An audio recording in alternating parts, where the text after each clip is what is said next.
Jayam Vishnupad Paramahamsa Parivra Jakacharya Astoktara Shata Shri Srimad Esi Bhaktivedanta Swami Maharaj Prabhupada Ki Jai. ISKCON Founder Acharya Srila Prabhupada Ki Jai. Is Jayam Vishnupad Paramhamsa Parivra Jakacharya Astoktara Shata Shri Srimad Bhaktisiddhanta Saraswati Goswami Maharaj Prabhupada Ki Jai. Jayam Vishnupad Srila Gorkashore Das Babaji Maharaj Ki Jai. Jayam Vishnupad Srila Satchidananda Bhaktivinoda Thakur Ki Jai. Jayam Vishnupad Vaishnava Sarvabhuma Srila Jagannath Das Babaji Maharaj Ki Jai. Jaya Shri Rupa Sanatana Bhatta Raghunatha Shri Jiva Gopala Datta Shri Jiva Gopala Bhatta Das Raghunath Sad Goswami Prabhu Ki Jai. Nambacharya Srila Haridas Sarkar Ki Jai. Prem Se Ho Shri Krishna Chaitanya Prabhu Nityananda Shri Advaita Gadadhar Shri Vasadi Gaur Bhaktivinoda Ki Jai. Shri Shri Radha Krishna Gopakokana Shamakun Radhakun Giri Govardhan Ki Jai. Shri Mayapur Dham Ki Jai. Shri Vrindavan Dham Ki Jai. Ganga Maya Ki Jai. Yamuna Maya Ki Jai. Bhakti Devi Ki Jai. Tulsi Devi Ki Jai. Ananta Koti Vaishnava Vrinda Ki Jai. Shri Harinam Sankirtan Ki Jai. Gurunath Raj Srimad Bhagavatam Ki Jai. ISKCON Dharma Guru Vrinda Ki Jai. Samaveta Bhakti Vrinda Ki Jai. Gora Pramanande. All glories to the assembled devotees. All glories to the assembled devotees. All glories to the assembled devotees. All glories to Shri Shri Guru Shri Guranga. All glories to Srila Prabhupada. Om Namo Bhagavate Vasudevaya. Om Namo Bhagavate Vasudevaya. Om Namo Bhagavate Vasudevaya. Om Namo Bhagavate Vasudevaya. Om Namo Bhagavate Vasudevaya. Om Namo Bhagavate Vasudevaya. Narayam Namaskritya. Narayanam Namaskritya. Naram Jaiva Narottama. Naram Jaiva Narottama. Devam Saraswatam Vyasa. Devyam Saraswatim Vyasa. Tatojayam Hridayat. Tatojayam Hridayat. Nasta Preshu Avatreshu. Nasta Preshu Abhadreshu. Nityam Bhagavata Sevaya. Nityam Bhagavata Sevaya. Bhagavati Uttama Sloke. Bhagavate Uttama Shloke. Bhaktir Bhavati Naistiki. Bhaktir Bhavati Naistaki. Before reciting the Srimad Bhagavatam, which is the very means of conquest, one should offer respectful obeisances unto the personality of Godhead Narayan, and unto Narayan Rishi, the supermost human being, unto Mother Saraswati, the goddess of learning, and unto Srila Vyasadeva, the author. By regular attendance in classes on the Bhagavatam and by the rendering of service to the pure devotee, all that is troublesome to the heart is almost completely destroyed. And loving service under the personality of Godhead, who is praised with transcendental songs, is established as an irrevocable fact. All right, good morning, everybody. Today is May 18th, 2025, and we are reading Canto 4, Creation of the Fourth Order, Chapter 28, King Puranjana becomes a woman in his next life, and we'll be doing verse 31.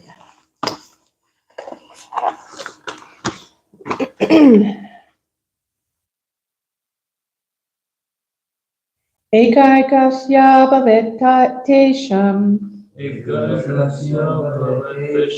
Rajanarbudam Arbudam Bhokshyate Yad Vamshadharar Mahiman Taram Param Ekaikasya bhavetesham Rajanarbudam Arbudam Bhokshyate Yad Vamshadharar Mahiman Vantaram Param Ekaikasya bhavetesham Ekaikasya bhavetesham Rajanarbudam arbudam Rajanarbudam Okshate yadvam shahatarar Roshite yadvaksharai Mahimanvantaram param. Mahimanvantaram param. Okay, please chant. Ekai kaksha bhavetesham Ekaikasya bhavetesham Rajam arbudam arbudam Rajanarbudam arbudam Ukshite yadvam shatarar Okshate yadvam shahatarar Mahiman vantaram param Mahimanvantaram param. Ekaikasya bhavetesham Ekaikasya bhavetesham Rajan arbudam arbudam Rajanarbudam arbudam Ukshate yadvaksharai Okshate yadvam shahatarar Mahimanvantaram param. Mahimanvantaram param. Ekaikasya bhavetesham Rajanarbudam arbudam Okshate yadvam shahatarar Mahimanvantaram param. Okay, word for word. Ekaikasya Ekaikasya of each one. of each one. Abhavat, Abhavit there became. there became Tesham, Desham of them. of them. Rajan, Rajan, O king. O king, Arbudam, Arbudam, 10 million. 10 million. Arbudam, Arbudam, 10 million. 10 million. Okshate Bhakshate is ruled. is ruled. Yat, Yad, whose. whose, Vamshadharai, Vamshadharai, by descendants. by the sins. Mahi, Mahi, the whole world. the whole world. Manu Antaram, Manu, up to the end of one Manu. up to the end of one Manu. Param, Param, and afterwards. and afterward. Translation by Srila Prabhupada. Srila Prabhupada teaching. My dear King Prachini Barashat, the sons of Malayadvaja gave birth to many thousands and thousands of sons, and all of these have been protecting the entire world up to the end of one Manu's lifespan, and even afterward. Please repeat. My dear King Prachini Barashat, My dear King Prachini Barashat, the sons of Malayadvaja sons of Malayadvaja, gave birth to many thousands and thousands of sons, gave birth to many thousands and thousands of sons, and all of these have been protecting the entire world up to the end of one of Manu's the entire world up to the end of one month. lifespan and even afterward. Lifespan and even afterward. Purport. There are 14 Manus in one day of Brahma. A Manvantara, the lifespan of one Manu, is given as 71 multiplied by 4,320,000 years. After one such Manu passes on, another Manu begins his lifespan. In this way, the life cycle of the universe is going on. As one Manu follows another, the cult of Krishna consciousness is being imparted as confirmed in Bhagavad Gita 4.1. Sri Bhagavanu Vacha Imam Vivasvate Yogam Proktavanaham Avyayam Vivasvan Manave Praha Manar Ishvakave Bravik. Okay. The Blessed Lord said, I instructed this imperishable science of yoga to the sun god Vivasvan, and Vivasvan instructed it to Manu, the father of mankind, and Manu in turn instructed it to Ishvaku. Vivasvan, the sun god, imparted Bhagavad Gita to one Manu, and this Manu imparted it to his son, who imparted it to yet another Manu. In this way, the propagation of Krishna consciousness is never stopped. No one should think that this Krishna consciousness movement is a new movement. As confirmed by Bhagavad Gita and Srimad Bhagavatam, it is a very, very old movement, for it has been passed down from one Manu to another. Among Vaishnavas, there may be some difference of opinion due to everyone's personal identity. But despite all personal differences, The cult of Krishna consciousness must go on. We can see that under the instructions of Srila Bhaktivinoda Thakur, Srila Bhaktisiddhanta Saraswati Goswami Maharaj began preaching the Krishna consciousness movement in an organized way within the past 100 years.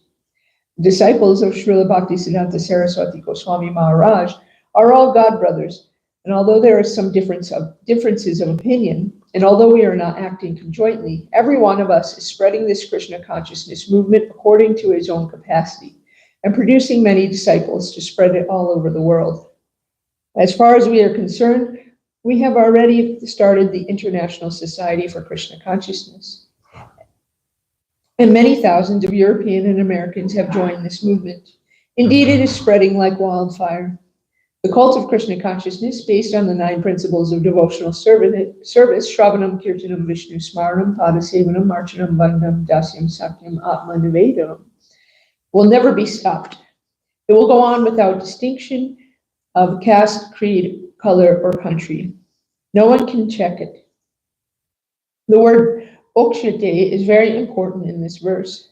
Just as a king gives protection to his citizens, these devotees, following the principles of devotional service, will give protection to all the people of the world. The people of the world are very much harassed by so-called religious principled swamis, yogis, karmis, and jnanis, but none of these can show the right way to become elevated to the spiritual platform. There are primarily 4 parties spreading devotional service all over the universe. These are the Ramanuja Sampradaya, the Madhva Sampradaya, the Vishnu Swami Sampradaya, and the Nimbarka Sampradaya.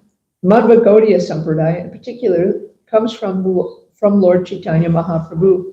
All these devotees are spreading this Krishna consciousness movement very widely and giving protection to innocent people who are being so much embarrassed by pseudo-avatars, swamis, yogis, and others. Om Jnana Timrandasa Ranjana Shalakaya Chakshuramritam Yena Tasmai Shri Gurave Namaha Shri Chaitanya Manobastam Stapitam Yena Bhutale Swayam Rupakana Mayam Dadati Swaparantakam Vandeham Shri Guru Shri Yuta Parakamalam Shri Guru Vaishnavamscha Shri Rupam Sagrajata Sahagana Raganaha Vatam Tam Jivam Savadetam Savajitam Parijana Sahitam Krishna Chaitanya Devam Shri Radha Krishna Pada Sahagana Raganatham Vatam Tam Jivam. Oh, I said it twice. Sahagana Alita Shri Vishakam Vatam Sta Hey Krishna Karuna Sindhu Zina Bando Jakapate Gopesha Gopeka Kanta Radha Kanta Namostate Dapta Kanchana Gaurangi Radhe Vrindavaneshwari Rishabhanu Siti Devi Pranamami Hari Priya Anchakopa Tarubhyascha Kripa Sindhu Devicha Patitanam Pavanebhyo Vaishnavebhyo Namo Namaha Shri Krishna Chaitanya Prabhu Nityananda Shri Advaita Gadadhar Shri Vasari Gaura Bhaktavinda Hare Krishna Krishna Krishna Hare Hare Hare Rama Rama Rama Hare Hare. Okay, let's see if I can get my tongue to cooperate with my brain today. It's not looking good so far, but all right.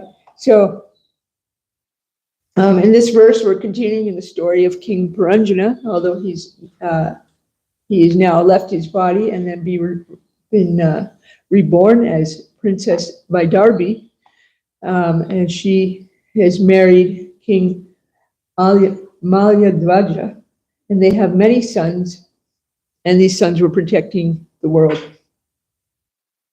So Srila Prabhupada, he talks in this purport about Krishna consciousness being imparted in this Manu as well as the others. Manu after Manu. He quotes Bhagavad Gita 4.1, which says, I instructed this imperishable science of yoga to the sun god Vivasvan, and Vivasvan instructed it to Manu, the father of mankind. And Manu, in turn, instructed it to Ishvaku. So from this verse, we can see just how old the Krishna consciousness movement is. I mean, it's eternal, but sometimes people that don't really know much about what we're studying, we kind of get lumped into like the New Age category, right? I've talked to numerous people that were under that impression, and then they say, "Oh, this is some new religion, right? It's only like 50 years old." Yeah, Oh, the day at the courthouse.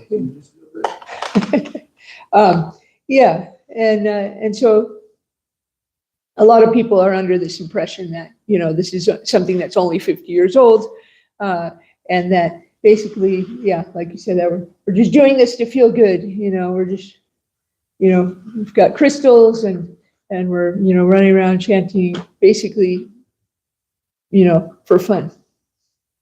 I mean, it is fun, but that's not the purpose.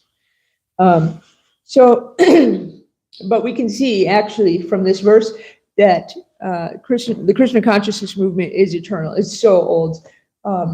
And that's why we're also sometimes call ourselves, you know, this is Sanatana Dharma, right? Which is the eternal occupation of the soul, eternal. And so we can trace our practice all the way back to Krishna. So let's look at the world religions briefly. So most recently we have Islam, that was about 1400 years ago. Then we have Christianity, is about 2000 years ago. Buddhism about 2500 years ago. Judaism about 3500 years ago. And then so-called Hinduism about 5000 years ago, although that's really just when history started being recorded, right? It was around 5,000 years ago, maybe a little before that. And that's because before that, people, they didn't have to write things down, right? It was easy for them to remember things. You didn't have to write down all the histories for fear that someone would forget. And so we need to remember that Krishna consciousness is the original and the natural position of the living entity. That's what our eternal occupation is to be servants of the Lord, servants of Krishna. And Krishna consciousness, Srila Prabhupada is talking about, let's see, what does he say here? Well, he's talked about previously about how Krishna consciousness is for everybody. And it's not for just people that are born in a Brahmana family, although some people believe that, or just for Indians, or Americans, or just for men. No, it's literally for every person, every soul. I've actually heard someone was complaining about online about you know, how the face of ISKCON's changing. You know, in the early days it was all Western devotees, and now this one Western devotee was complaining about how there's pretty much no Western devotees anymore. That it's mostly Indians. Now we don't see that here in Tucson. We have a lot of Western devotees, but apparently where this Prabhu lives, at his local temple, there was only 2 Western devotees, and everybody else were Indians. And so he was lamenting that fact, and he said that in fact, when he went to one of the festival days, there was a very nice Indian man that had thanked him for coming to visit his God. Oh, thank you for coming to visit our God. And this man was saying, he was taking umbrage with this by saying, you know, it's not his God, it's everybody's God, right? Krishna is for everybody. And so we need to remember that. Especially even people that cannot understand complex philosophy, or maybe they're even antagonistic to Krishna, to God, to religion in general. We see this all the time. But even people like that, they can eat prasadam, or they can hear us chanting when we're out on Harinam. Like at Rath Yatra, where there was that group of Satanists, right? They came. By definition, they're against God, right? That's generally what Satanists proclaim. But yet they were still happily eating the prasadam we were distributing, right? And so, so in that way, Krishna consciousness is for everybody, kind of meets them where they're at. So those guys, okay, they have totally antagonistic view of religion, of God, but they're still able to eat that prasadam and enjoy it. and get that mercy, start that journey, you know. And it's important to remember this, especially like going out on Harinam, right? We're allowing, we're helping everybody that hears the chanting party. They're getting some benefit, whether they like it or not, right? And so it's important to remember this. Sometimes I'll see devotees will go out on Harinam and they sort of will face each other, right? And they will not be facing the public, right? As if they're just performing for one another. But we should really remember that no, we're doing this so that everybody can be benefited, not just each other, you know, not the literal definition of preaching to the choir, right? No, the reason we're going out is because we want to help all those other souls out there, and by letting them hear the holy name. Yesterday, there was a little bird that had gotten hurt. It was just like it wasn't one of our birds, it was just like a neighborhood. It was a sparrow, a little sparrow. And I was walking by the Tulsi house, and he was just like laying right in the middle of the path. And I said, oh no. And so then I was trying to help him.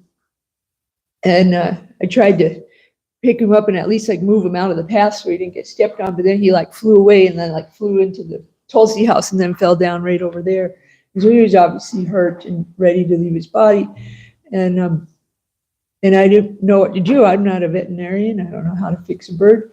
But I called the devotees, Yamuna and Kirtaneshwara and Shanta Mataji, and I ran and got a little bit of Ganga water and put it in a saucer, and we gave him some Ganga water, and Yamuna gave him some tilak, and we chanted, and then that bird left its body, right, within a few minutes. And so Krishna consciousness is for everybody, even that little bird, right? You know, if he hadn't, become injured and fallen right in the middle of that path, you know, he wouldn't have got to hear the holy name before he died or drink some Ganga water, you know, but he did. And so Krishna consciousness is for everybody, even the little bird. And so sometimes I'll hear devotees say like, oh, we don't want those kind of people, you know, coming, or we don't want, you know, we're not, huh? Yeah. You know, people making kind of judgments on who's worthy of you know, receiving some mercy, right? And you know, we can't always tell. Everybody's worthy, right? Everybody's worthy to receive that mercy, and we can't always tell what the outcome of that mercy will be. We used to go. I know you guys still do, but it's been a long time since I've been on Harinam. But when we would go under the bridge on 4th Avenue, you know, there would always be assorted homeless people there. And there was one guy in particular, and he had a harmonica, and he used to like to kind of have like jam sessions with us. Is he still there? Yeah. So one night when we went through, one of the devotees had given him a book, and even myself remember sort of thinking like, oh, I don't know, I don't think he's going to read that book, you know. And I remember thinking like maybe that wasn't the best use of that book, right? But then later I ended up having to leave early, and so I took the bus home with a couple other devotees that had to leave early. And so we're sitting on the bus, and there is that same guy, the harmonica guy, and he's sitting on the bus, and he's telling the guy next to him about this great book that he has and how he really needs to read it, and it's full of, you know, so much wisdom. I mean, he was giving such a nice speech about it, and he distributed that book to this guy next to him on the bus. And so me and the two other devotees, I think it was Ganga Mantri and Ananta Prabhu, we were just sitting there kind of flabbergasted, just like, wow, look at him go, you know. So how, you know, if I had gone with my own narrow view at that time, which had not given that man that book, then he would have never, one, given that book to the other man who got some mercy, but then two, he got some extra mercy because he distributed one of Srila Prabhupada's books, you know. So, okay, maybe he didn't read it himself, but he was still doing some service for Krishna. And so we never know. Another really great example I have is one of our devotee friends that moved away. He moved to Colorado, but he has a sister who's not really interested at all in Krishna consciousness, like at all.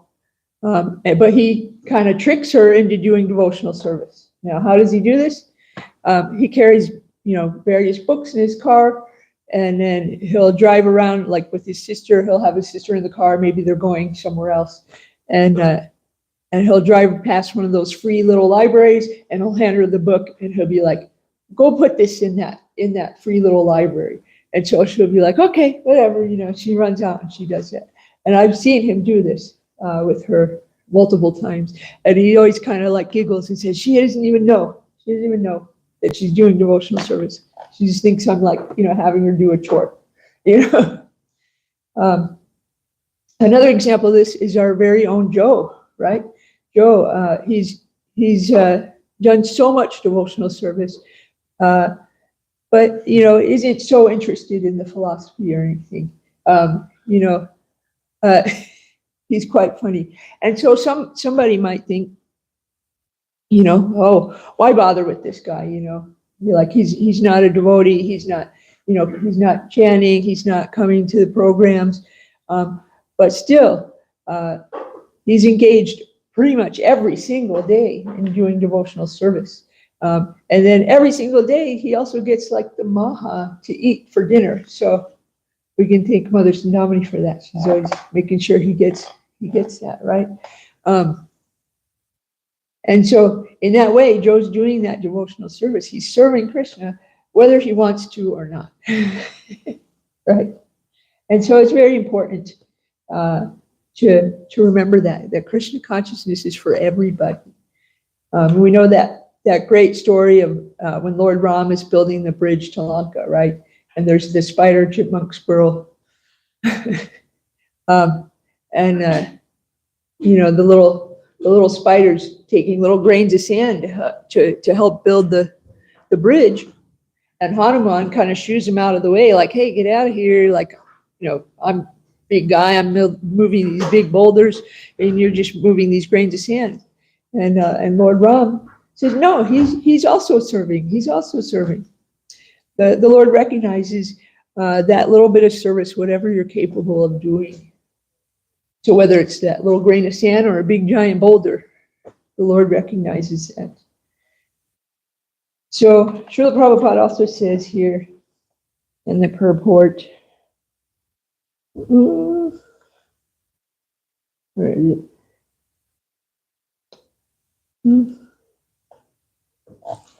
Okay, well, I can't find it exactly, but he said something about devotees are giving shelter to the world. The devotees are giving shelter to the world. And sometimes I've heard that people, they'll look at us and they'll think that we're just doing nothing but sitting around chanting all day. What a waste of a life, I've heard people say. What are they? They're not doing anything with their lives, and it's selfish. They're just doing that for their own, their own liberation or their own, their own enjoyment. And then they also say, "But I'm doing something. I'm productive. I'm a productive member of society." They're not a productive member of society, but I'm a productive member of society. I have a job, and I'm doing something with my life. That's what they say, right? I'm doing something with my life. But what is that something that they're doing, right? What is it that they're producing? That's something that they're doing. And what's funny is these same people will often call devotees selfish for doing, chanting, for trying to distribute books. But really, it is these people that are doing something with their lives that are being selfish, right? They're just trying to satisfy their own senses, or the senses of their family, right?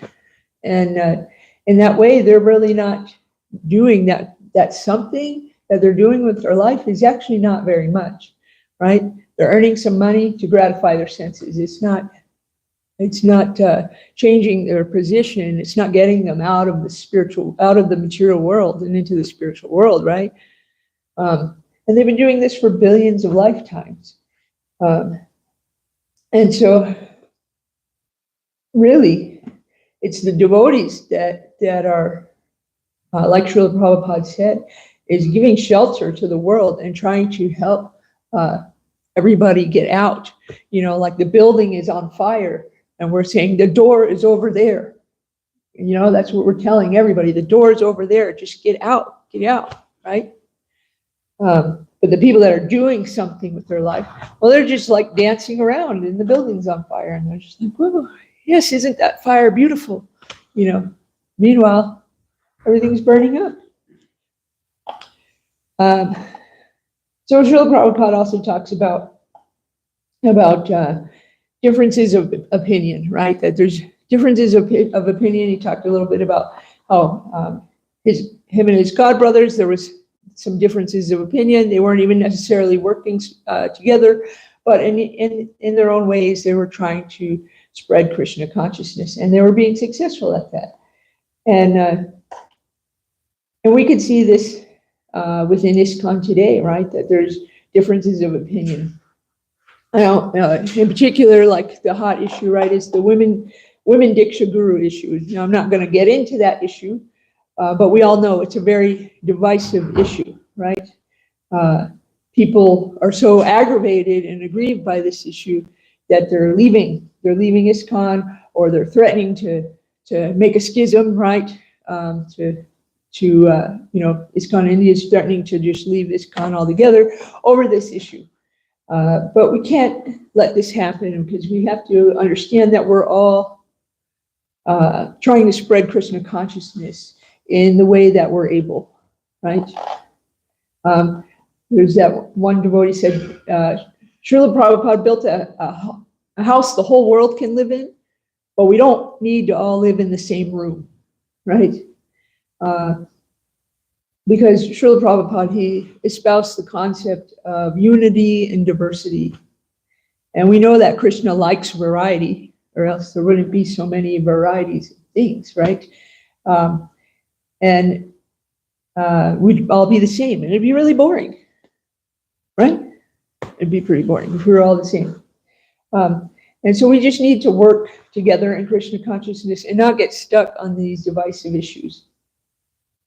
For most of us, we should just be too busy serving Krishna to really get sucked into these debates. Too busy with hearing, chanting, remembering the Lord, serving the lotus feet of the Lord, deity worship, praying, executing the orders of the Lord, serving as a friend in complete surrender. When we've accomplished all those things, then maybe we could start getting sucked into these issues. Now, that doesn't mean that there aren't issues that need to be taken care of or need to be addressed, because there are. But I'll come back to that a little bit later.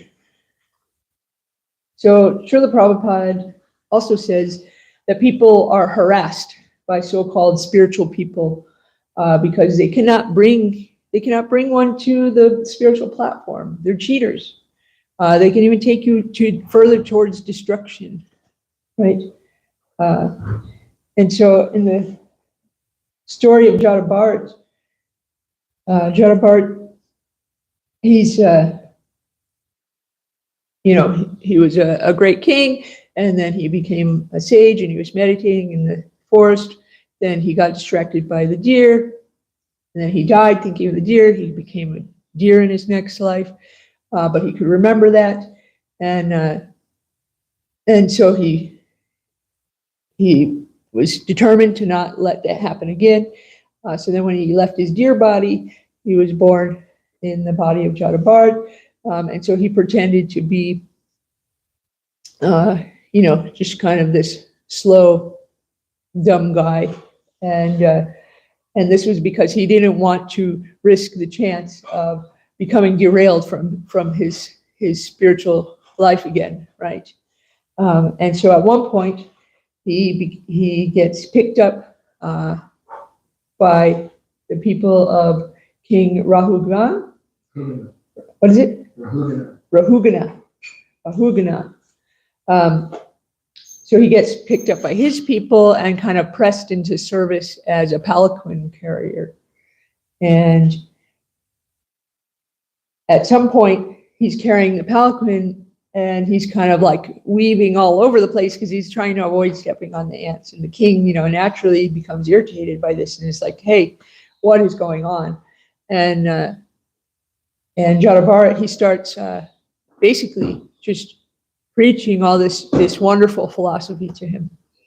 And so the king realizes, wow, this isn't just like a normal dumb guy. This is someone very special. And here, let me see, let me get to this. So Jadabharat does say to him, and this is about, so this is one of the things that Jadabharat says to the king. He says, sometimes the living entity in the forest of material existence takes shelter of creepers and desires to hear the chirping of the birds in those creepers. Being afraid of roaring lions in the forest, he makes friends with the cranes, herons, and vultures. So the creepers that this person he's talking about wants to take shelter of is likened to the arms of the wife, or basically Maya, right? So people want to take shelter of Maya. But then they become afraid of the roaring lion, which is death. And so then they end up making friends with cranes, herons, and vultures. And this is likened to bogus swamis, sadhus, so-called spiritual people that are not, that are cheaters, basically. So the next verse says, being cheated by them, the living entity in the forest of the material world tries to give up the association of these so-called yogis, swamis, and incarnations and come to the association of real devotees, but due to misfortune, he cannot follow the instructions of the spiritual master or advanced devotees, and therefore he gives up their company and again returns to the association of monkeys who are simply interested in sense gratification and women. He derives satisfaction by associating with sense gratifiers and enjoying sex and intoxication. And in this way, he spoils his life simply by indulging in sex and intoxication. Looking into the faces of other sense gratifiers, he becomes forgetful and thus approaches death.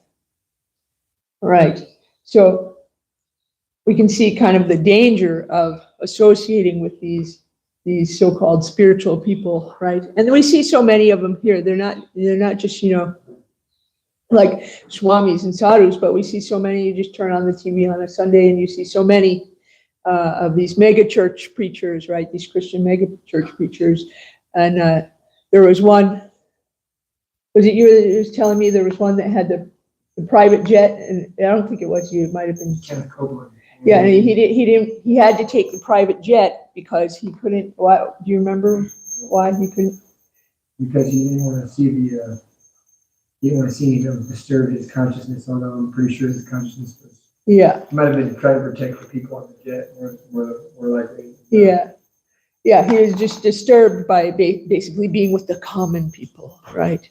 He actually said he has $700 million. Yeah. And so, I mean, and there's so many, like I've talked about this in previous classes, there were so many cheaters, like you can read lists of these people and the money they've embezzled and the, horrible, immoral actions that they've done, all while proclaiming themselves to be some great spiritual leader, right? But they're cheaters. They're cheaters. They're just taking people's money, taking people's money and their adoration, and not leading them anywhere, right? These people aren't going to become enlightened through this person's leadership because they're cheaters.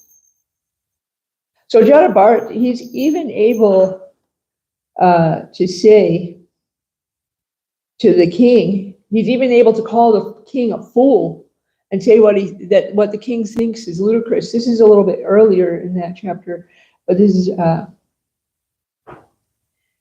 what Jadabharat says. My dear King Rahugana, unless one has the opportunity to smear his entire body, or no, wait, hold on. I think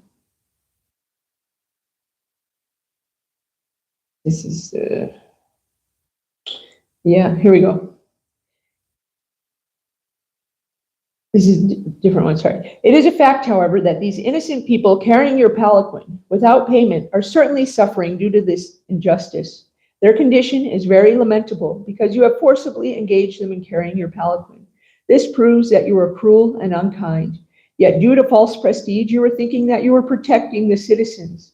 This is ludicrous. You were such a fool that you could not have been adored as a great man in the assembly of persons advanced in knowledge. So Jadabhart's able to call the king a fool and tell him that his thinking is ludicrous. Like, why is this? Why is he able to do that? And that's because Jadabhart's speaking the truth, and he's backed up by the parampara, backed up by the disciplic succession, right? It's not speculation. So here we go. He also says, my dear King Rahugana, unless one has the opportunity to smear his entire body with the dust of the lotus feet of great devotees, one cannot realize the absolute truth. One cannot realize the absolute truth simply by observing celibacy, strictly following the rules and regulations of householder life, leaving home as a vanaprastha, accepting sannyas, or undergoing severe penances in winter by keeping oneself submerged in water or surrounding oneself in summer by fire and the scorching heat of the sun. There are many other processes to understand the absolute truth, but the absolute truth is only revealed by one who has attained the mercy of a great devotee. So right there, Jadabhart's telling us, right? We need the mercy of a great devotee in order to understand the absolute truth. And how do we get that mercy of that great devotee? Is through the parampara. So in the Bhagavad Gita, Srila Prabhupada quoted this verse, but I'm going to read it again. Sri Krishna said, I instructed this imperishable science of yoga to the sun god Vivaswan, and Vivaswan instructed it to Manu, the father of mankind, and Manu in turn instructed it to Ishvaku. This supreme science was thus received through the chain of disciplic succession, and the saintly kings understood it in that way. But in course of time, the succession was broken, and therefore the science as it appears to be lost, as it is appears to be lost. That very ancient science of the relationship with the Supreme is today told by me to you, because you are my devotee as well as my friend, and can therefore understand the transcendental mystery of this science. So Krishna is telling Arjuna that. So Srila Prabhupada says, in the purport to 4.3 in the Bhagavad Gita, there are two classes of men, namely the devotee and the demon. The Lord selected Arjuna as the recipient of this great science owing to his being a devotee of the Lord. But for the demon, it is not possible to understand this great mysterious science. There are a number of editions of this great book of knowledge. Some of them have commentaries by the devotees, and some of them have commentaries by the demons. Commentation by the devotees is real, whereas that of the demons is useless. Arjuna accepts Sri Krishna as the Supreme Personality of Godhead, and any commentary on the Gita following in the footsteps of Arjuna is real devotional service to the cause of this great science. The demonic, however, do not accept Lord Krishna as he is. Instead, they concoct something about Krishna and mislead general readers from the path of Krishna's instructions. Here is a warning about such misleading paths. One should try to follow the disciplic succession from Arjuna, and thus be benefited by this great science of Srimad Bhagavatam Gita. So we can hear there, Srila Prabhupada is telling us to follow in the footsteps of Arjuna. And so we need to follow that parampara, because that's how we're getting the mercy, right? That's how we're able to understand, is by following that parampara, not, speculating and not hearing from speculators. Because without the mercy of the devotees, we cannot make any progress. And so we need to remember that Srila Prabhupada, he said, your love will be shown for me, your love for me will be shown by how well you cooperate with one another. So we need to cooperate with one another and hear in the proper line of disciplic succession. And then when we're faced with these divisive issues, we need to remember that we need to cooperate with one another. And if you are in a position of authority to make some decision about one of these divisive issues, Then you need to follow the parampara, and you need to listen to Guru, Sadhu, and Shastra. And above all, you need to remember that we're all servants of Krishna, all of us, even that little bird that died the other day, right? So, yeah, and even, you know, that little bird, even Joe, we're all servants of Krishna in some way, right? And so I think I'll just end there. And if anybody has any comments, questions, chastisements.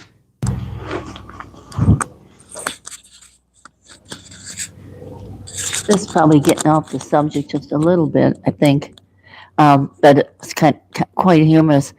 I was distributing books in the parking lot one time, and 3 Indians I approached, and they were arguing with me that we're all God.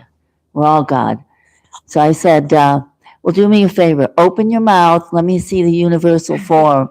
And they started laughing, you know. I said, anyway, that was pretty funny. Yeah, They knew what they were trying to do, you know. yeah, I ran into one of our troublemakers, our neighborhood troublemakers that comes here periodically, and she was out here, and she's kind of causing a disturbance, and you know, I asked her nicely to leave, and she wouldn't leave, and she said this was her place because she was God, and I said, oh really? I said, you're God? Show me your universal form. Oh yeah.